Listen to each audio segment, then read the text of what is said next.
来到密西根已经是第2次来做讲座。林教授在古诗词方面已经是很大的专家，我呢向他来学习，来探讨诗词吟唱。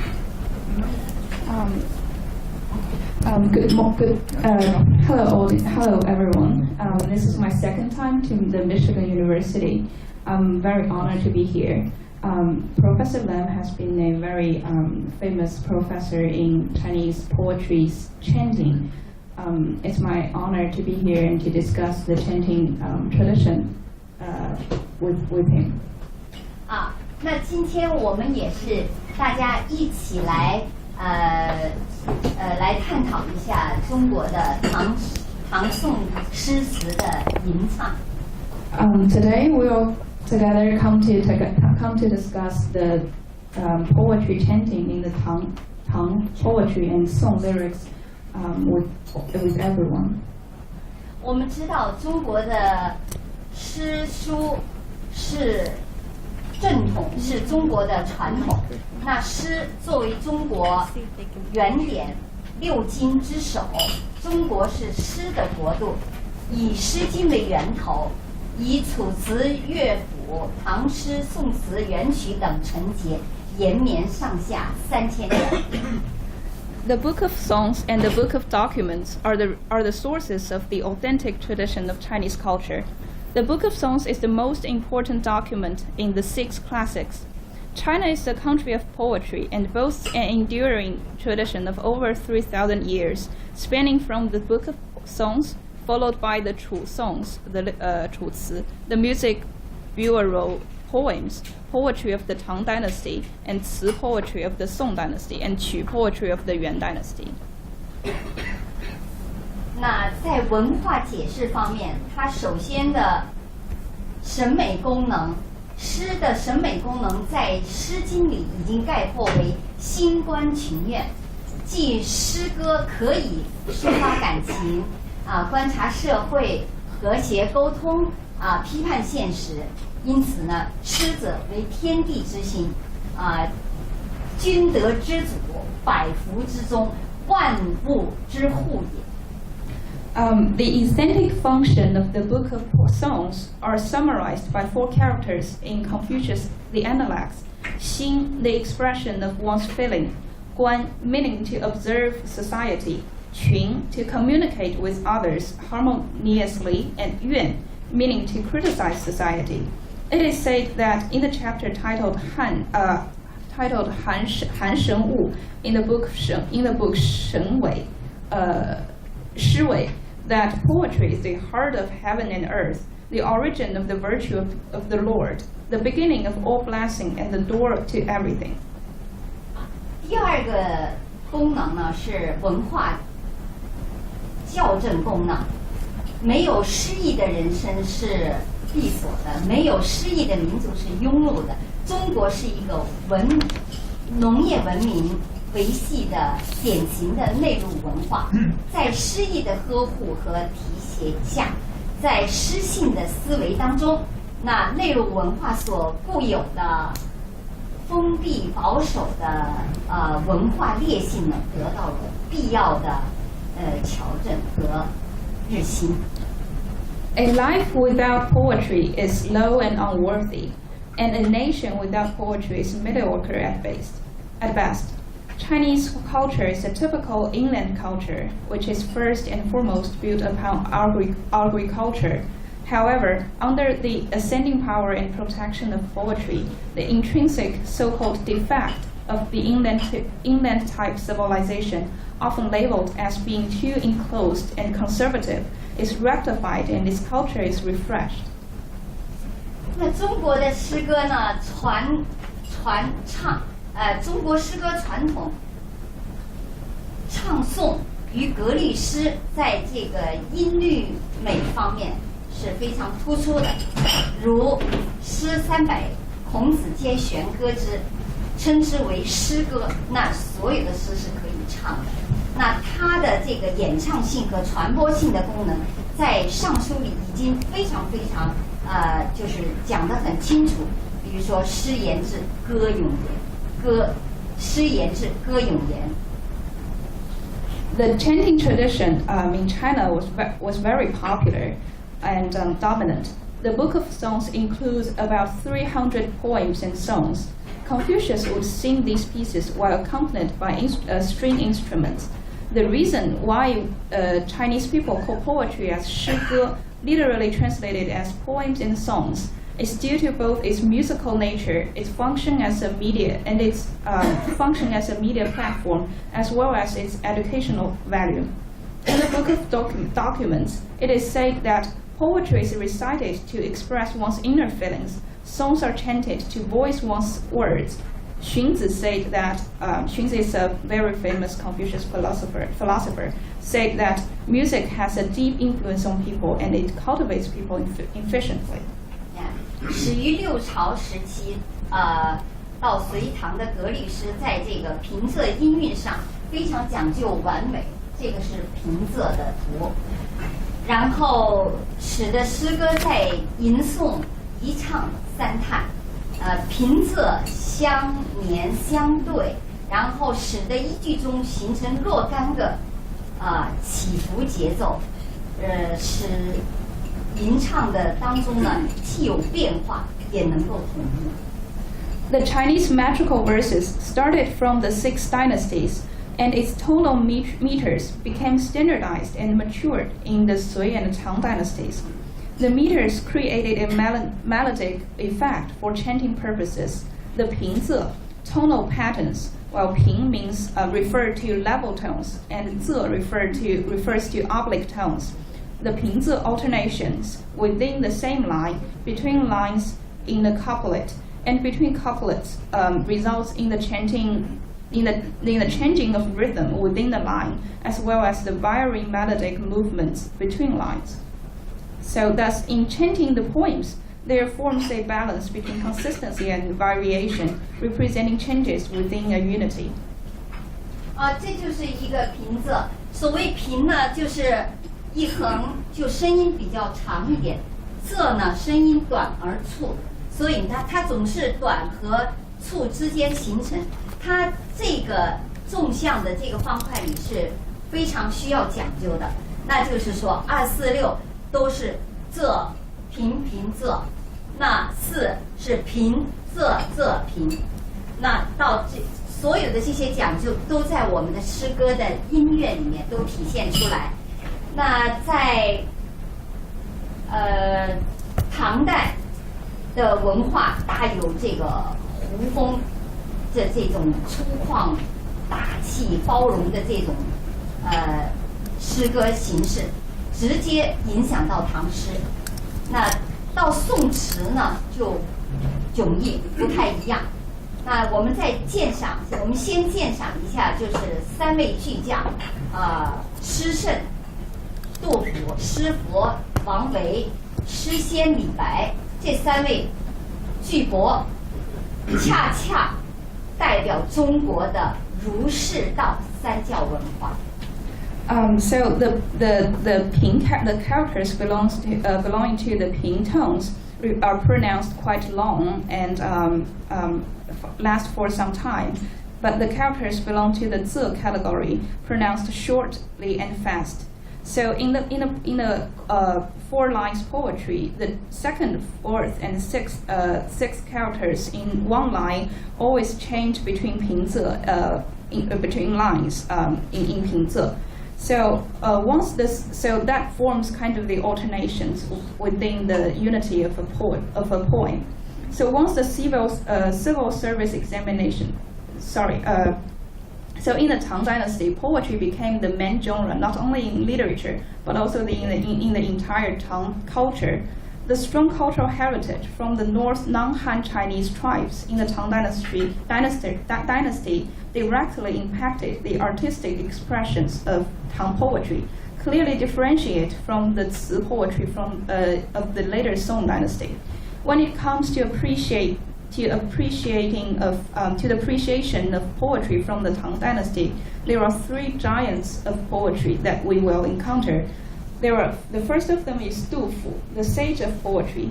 And second is Wei, the Buddha of poetry, and then is Li Bai, the immortal of poetry. These three are each represent Confucian, Buddhist, and Taoist ideals. 诗可以吟诵、唱、朗念。那我现在呢，给大家吟唱一下李白的，不用音乐的，叫图歌新诗的《静夜思》，大家感受一下它的平仄这种音律的波动。Poems can be chanted, sung, and read. So now I'm going to demonstrate how to chant Li Bai's Felt on the Still Night, 静夜思, a very famous poem composed by Li Bai, to let you feel how the 平仄 alternation can be chanted in the poem. 好，他这首诗呢，其实你感觉好像是思乡的一种情怀，实际上它已经上升为一种精神家园的一种寻求，一种对这种个人自由的一种寻求，也是他就是叫做五岳寻仙不辞远，一生好入名山游，是对他的一个写照，并不是表面的好像是一个思乡曲。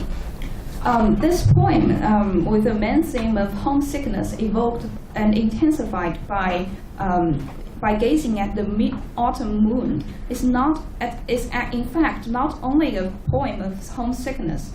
When the readers closely analyzed the poems, we found this kind of sacred homesickness often arises as a parallel between the homeland in the real world and the homeland in the spiritual world. So Li Bai once said that I have crossed all 5 holy mountains without a thought of distance in search of the immortals. I have loved meandering up to the famous mountains my whole life.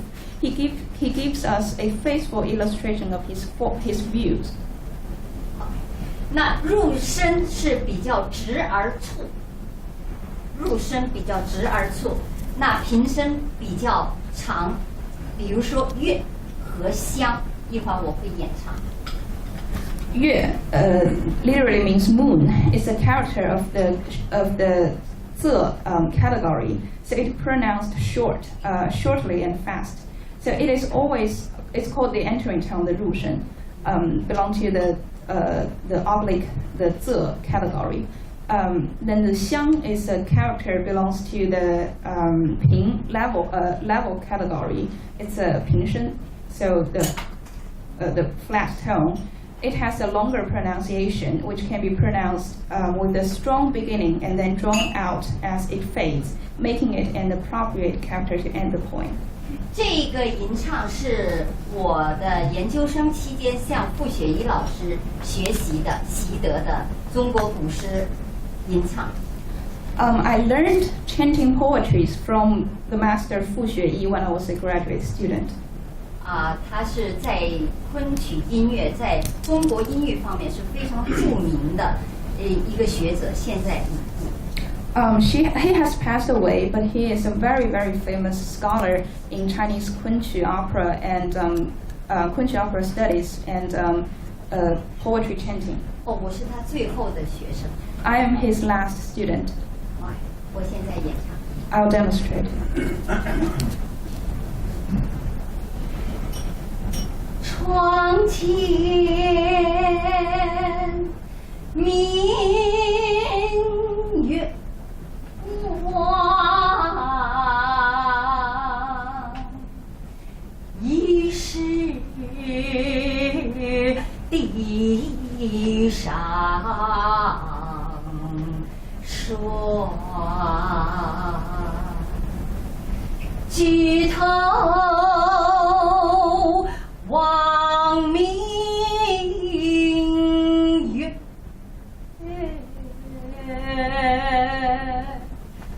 低头思故乡。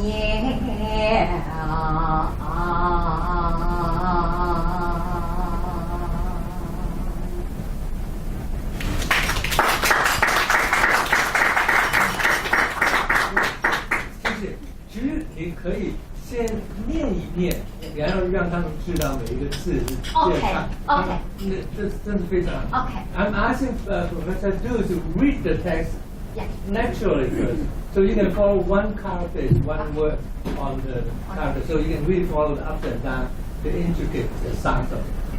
诗是可以念的。刚才林教授说的非常好，他念的时候就有音韵。床前明月光，疑是地上霜。举头望明月，低头思故乡。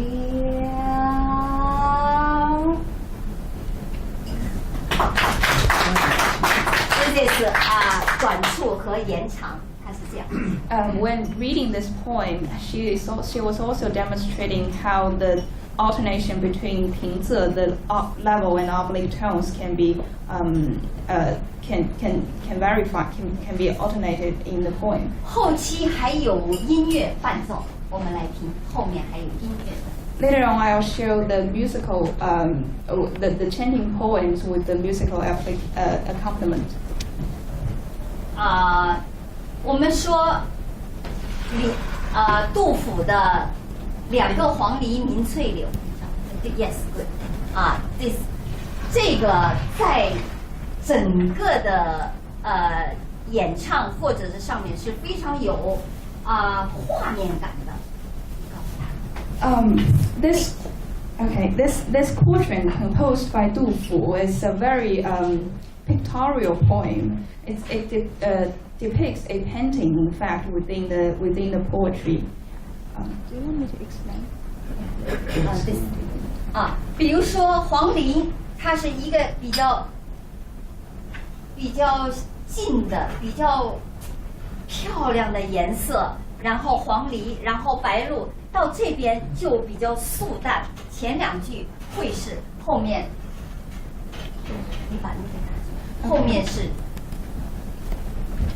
会是后素，这个是一个它的整个诗的画面厚度非常厚非常厚，上下左右前后整个都，这首诗整个都给你一个很非常非常就是前是堆金气雨，后是碧血淡成脂。The first two lines, I'll explain in detail why this poem can be said as depicting a painting. The first two lines are filled with colors, from the yellow orioles and jade green willows to the white iris and the azure sky. So these two lines paint the colorful background of the picture. In the next two lines, the mountain snow in the window frame and the boat from the far east Wu are depicted with pale colors. With the snow in distance and boat in front, this poetic picture displays a broad range of depth. The colors in the four lines balance each other in brightness, and the pictorial elements also form a perfectly balanced painting. Jin Shengtan from the late Ming Dynasty commented on the transition between the first and second lines of the poem, stating that when the starting two lines of a poem are filled with words of shimmering gold and jade, the second couplet must be written with phrases of white and plain snow to complement the first two lines. This quatrain is a perfect example of that complementary transition given in Jin Shengtan's comment. Confucius once quoted that, after painting colors, you will know the importance of pure white silk cloth, demonstrating this same ideology. 你把前面一篇，我给大家念一下，念一下。I'll read this poem for you. 2个黄鹂鸣翠柳，一行白鹭上青天。长寒西岭千秋雪，门泊东吴万里船。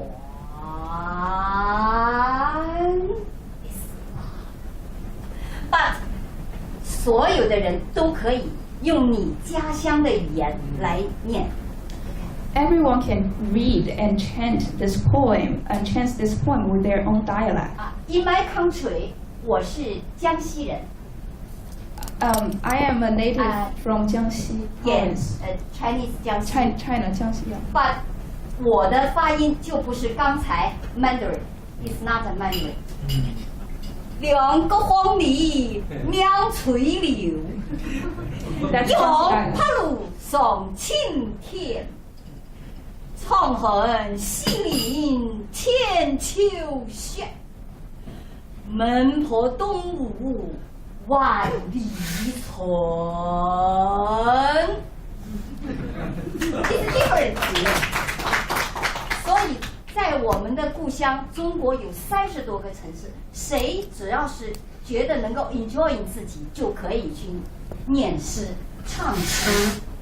There are actually more than 30 provinces in China, and each people who has their own dialect can use their dialect to read and chant and sing a poem and enjoy themselves. 那这个是诗圣的，那我们再听一听诗佛王维他的诗的这个品味又 different 不一样。So this poem is composed by Du Fu, the sage of poetry, and now we are going to appreciate another poem composed by this Buddha of poetry by Wang Wei. 这个你解一下，人闲下面的，人闲夜静2句是非常是禅宗的寄语，所谓空则所有，月出时明。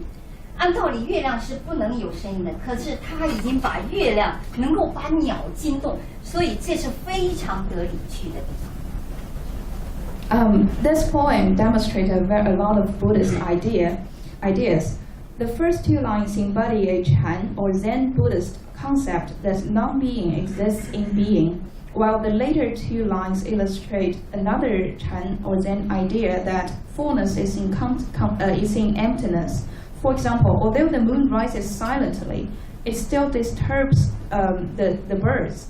These lines reach unparalleled beauty and excellent appreciation of the world and nature, and how the Buddhist idea is involved in this poem. Yes, okay. 我们听一下，有带音乐的，就是。Yes, good. Let's listen to the musical accompaniment. 这是我18年前的录音。This is my record 18 years ago. Made it 18 years ago. 放回原来的 PPT 前面。Yes.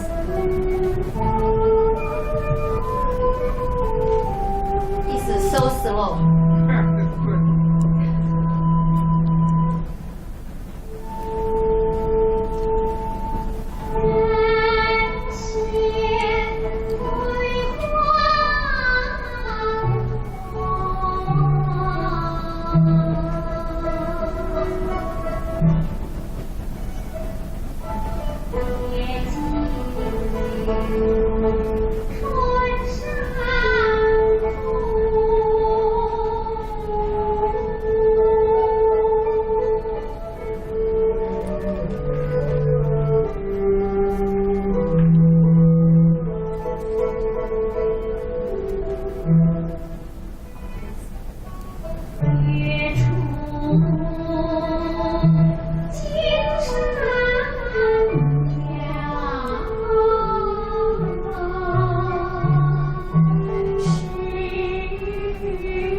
One more time.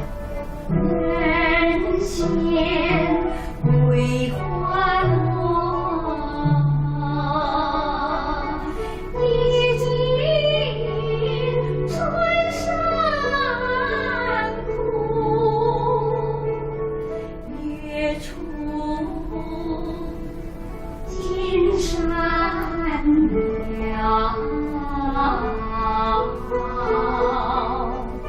是明春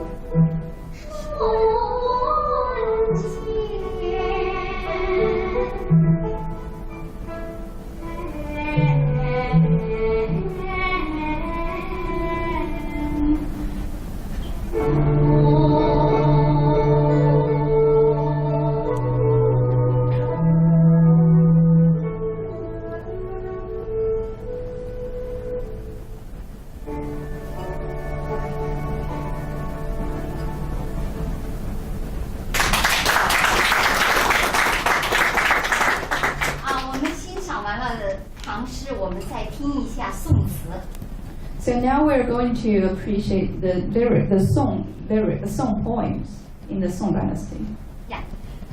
宋代和唐代因为隔了很多年了，所以宋代呢，跟唐代的社会状况不一样，它的城市和商品经济的发展非常的活跃，因此它对宋词的评价各有不同。有人是这样评价，有人是那样评价。比如说，有人称这宋词为山村乍妇人，我是不怎么认同的。Okay, so the Song Dynasty has the long distance of time difference between the Song Dynasty and Tang Dynasty. And in the Song Dynasty, there's a lot of urban developments which were represented by an active economic activities based on commodity and the growing social middle class. And then the development and popularity of the Song Dynasty Ci poems is closely related to that social development and economic development. Many people have different judgments of the Song Ci poems. Some people believe it's a cliched and vulgar genre of literature, but I don't agree with that. 我非常喜欢李清照的词，我给大家放一段李清照的《如梦令》。李清照的词呢很有意思，他很多就是他个人的灵性的感受。那我们先听一下，你把《如梦令》放一下。I personally like Li Qingzhao's Ci poems very much. She has a very unique personal style. We'll just listen to one of her very famous Ci poem called "Like a Dream: Memories of the Sunset."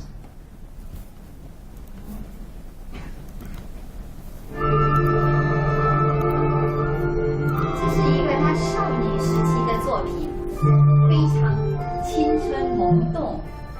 It was composed when Li Qingzhao was young, so it's quite full of music.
诗作里面很多关于酒，你看哈，《如梦令》有浓睡不消残酒，这是一个伤春之作。然后东篱把酒黄昏后，醉花阴，这是他的。还有帘卷西风，人比黄花瘦，这是他的这个思夫之作。还有三杯两盏淡酒，还有沉醉不知归路。总而言之，他的这个诗性充满了个性的灵动。那么我们Li Qingzhao has composed a lot of poems about drinking, talking about drinking wine. So in the poem Lyrics to a Dreaming Chant, 如梦令, the line, deep in slumber I remain, the residual effect of spirits still lingers. 沉醉不知归，浓醉不消残酒. The poet's this line expresses the poet's lament over the past of spring. The phrase after drinking wine at twilight, 东篱把酒黄昏后, in drunk under flower shadows, 醉花阴, conjures up a idea of missing her husband. In lyrics of adagio of resonance, 声声慢, the line 2 or 3 sips of weak wine is not enough to take away the pain of sorrow in mourning. In our poem, 对，另外还有一个词人是我非常非常喜欢的，我也是傅学义老师一直在教我宋词的时候，把他的作品基本上我都唱，就是姜夔。Another very famous and also one of my favorite poets is Jiang Hui. I almost sang all of his lyrics when I was a student of Fu Xueyi. 那姜夔呢，作为两宋婉约派之翘楚者，也是宋朝就是市井文化的代言。他大抵上呢，都是一些旧情耿耿啊，人面桃花之伤啊。然后我感觉他的音乐性呢，更加接近于戏剧性，就是有一些编舞编表演的成分在里边。比如说他的杏花天影就是这样。So Jiang Hui was a leader scholar in the Wanyue school of the Ci poetry during the Song Dynasty. He was also an advocate of the common people culture during that same era. The poem, his poems is famous for, it's not only a very literary and aesthetic value, but also has that dramatic value of it includes those performing elements. For example, here's an example of how the performing elements was included in his lyrics. 好，你比如说这首《杏花天影》，如果我当一个小品来演呢，非常可以作为一个很完整的表演小品。你看啊，这是一个男生的，可是我是女生。翻译。This lyrics can be treated as a skit text, and it can be performed as a skit. 它先是环境，律丝逼伏在一个渡口，一个鸳鸯布的这么一个渡口，然后呢，这个人到了这个地方，就想到了当时那个换渡的那个姑娘，然后这个时候他很惆怅。是一没看见故人，又想走又不想走这种表演，然后倚在那个地方栏杆上，不知道怎么办，然后再回想到他的故国，他的精灵还是那样莺歌燕舞，可是谁知道他的内心痛苦呢？只有这个奔流不息的潮水知道他的内心非常的苦闷，然后他想到那么美好的地方，他不成归，他要到哪里去？整个就是一个人生不知所处、不知所去的这样一个这样一个表演，我觉得是非常有难度也非常好的表演。配上音乐，我表演一下。这个唱的也是我唱的。本来呢，这个唱应该是张克唱的，就是当时傅雪怡老师已经做了100首古诗，我们一个人唱50首，张克唱50首，我唱50，因为这个是男生的。但后来张克有事，不唱这一首，就让我来唱，所以呢，我就唱了这一首。我可以边放，然后我做一点表情给大家看。OK。That's a long sentence. So Professor who first explained how this lyrics depicts a kind of environment of the skit. So the first line set up an environment of very beautiful spring, and then when the male poet comes to this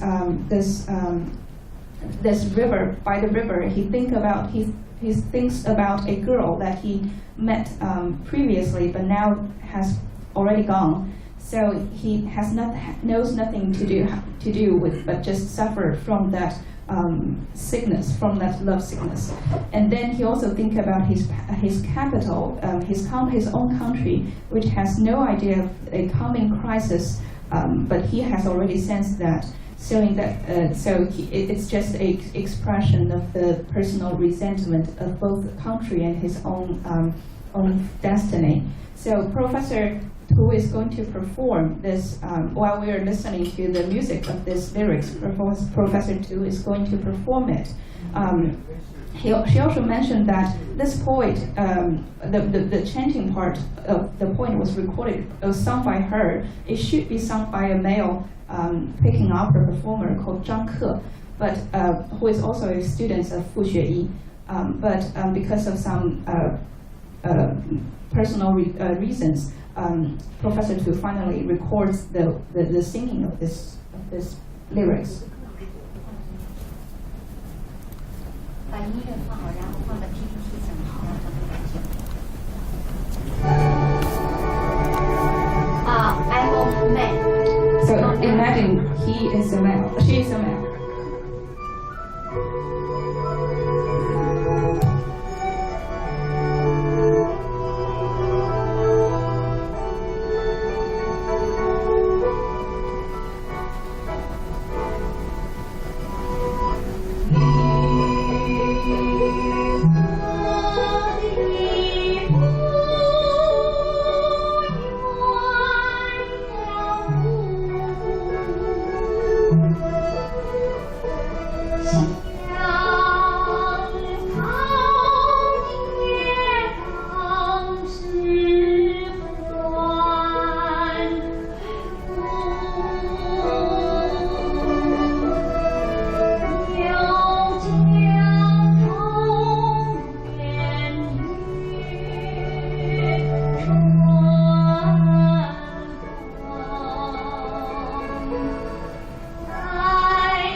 中国传统文化呢，就是还需要人去继承、去发扬，也需要我们大家一起 together 来研究，来发扬它。因为我觉得诗是对人的精神、肉体健康都是有好处的。So in conclusion, I'll just talk about my several thoughts. In this era of like rapidly developing information, the traditional Chinese poetic culture is at great risk. So it is our current generation that must make the effort to carry it forward. This presentation offers only a few humble opinions on the matter to get the discourse started, and throwing a brick to attract jade, 抛砖引玉. The deep culture connotation embedded in these poems is still waiting for us to take further steps in learning and exploration of these poems in order to fully grasp their significance. 谢谢，现在是提问时间。Thank you.